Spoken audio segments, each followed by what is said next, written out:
नमस्कार बंधुरा Bengali food and cooking स्टाइलेर आरो एकटी नतून पर्वे आपनादेर सकलके स्वागत जानाई। बंधुरा आज के आमी आबारो एकटी आइसक्रीमेर रेसिपि करब। देखुन एखाने सबकिछु किन्तु गुछिए नियेछि गुड़ो दूध और 2 पैकेट बिस्कुट और नियेछि चीनी और बादाम। आज के एई सबकिछु दिए आमी आइसक्रीम तैरी करब। प्रथमे उनुने कड़ाईटा बसिए दिएछि। एगुलो काँचा बादाम सेजन्य आमी एकटु भेजे निচ্ছি।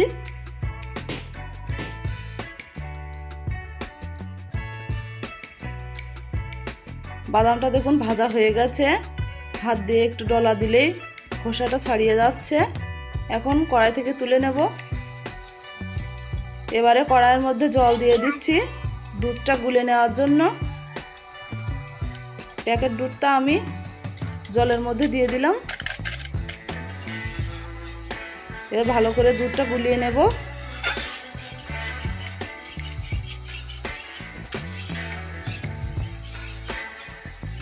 একটু ভালোভাবে জলের সঙ্গে মিশিয়ে নিলেই কিন্তু গুলে যাবে। দেখুন খুব সুন্দরভাবে আমি গুলিয়ে নিয়েছি।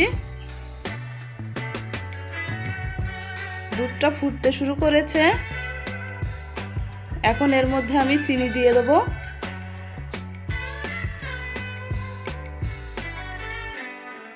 চিনিটা দিয়ে একটু কিছুক্ষণ জাল করে নেব, তাহলে চিনিটা গলে যাবে।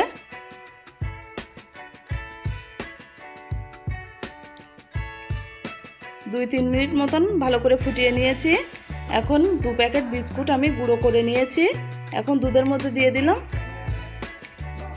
বিস্কুটটা দিয়ে একটু ঘন ঘন নাড়িয়ে নিতে হবে, তাহলে আর বিস্কুটটা দলা হয়ে যাবে না, দুধের সঙ্গে ভালোভাবে গুলে যাবে।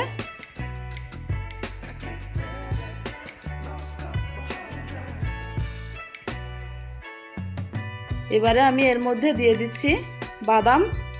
বাদামটা ভেজে খোসাটা ছাড়িয়ে একটু গুঁড়ো করে নিয়েছি।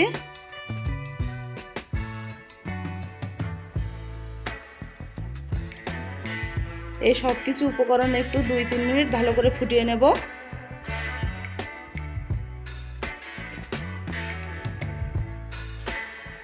দুই 3 মিনিট ভালো করে ফুটিয়ে নিয়েছি। এখন আমি কড়াইটা নামিয়ে নেব। নামিয়ে খুন্তি দিয়ে একটু কিছুক্ষণ নেড়ে ছেড়ে ঠান্ডা করে নিতে হবে।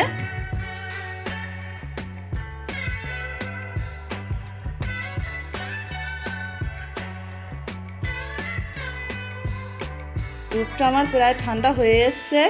এখন এখানে দেখুন একটা আইসক্রিমের মোল্ড নিয়েছি। এখন এর মধ্যে আমি ভরে নেব।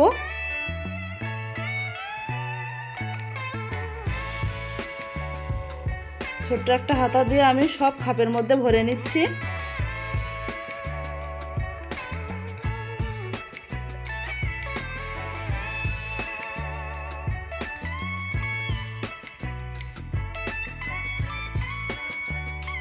সবগুলো আমার ভরে নেওয়া হয়ে গেছে। এখন আইসক্রিমের কাঠিগুলো বসিয়ে দিচ্ছি।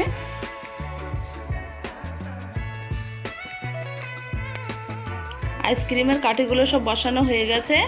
এখন এটা 6 থেকে 7 ঘন্টার জন্য ফ্রিজে রেখে দেব, তাহলে আইসক্রিমটা খুব সুন্দরভাবে জমে যাবে। 7 থেকে 8 ঘন্টা পর দেখুন আমি ফ্রিজ থেকে বের করে নিয়েছি। আর কত সুন্দরভাবে আইসক্রিমগুলো তৈরি হয়েছে। একটুকুও কিন্তু ভেঙে যাচ্ছে না, খুব সুন্দরভাবে বেরিয়ে এসেছে।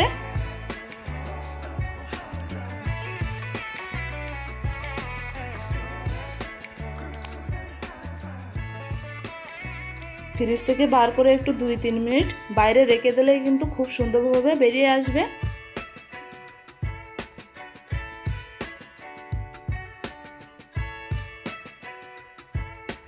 আইসক্রিমটা কিন্তু খুব সুন্দর হয়েছে খেতে। এই প্রচণ্ড গরমে কিন্তু এইভাবে বাড়িতে আইসক্রিম করে খেতে পারেন, খুবই ভালো লাগবে। দেখুন মোল্ডের ভেতরে ভরে কিছুটা অংশ বেঁচে ছিল, সেটা আমি একটা কৌটোর মধ্যে ভরে ফ্রিজে রেখেছিলাম। এটাও দেখুন কত সুন্দরভাবেই জমে গেছে।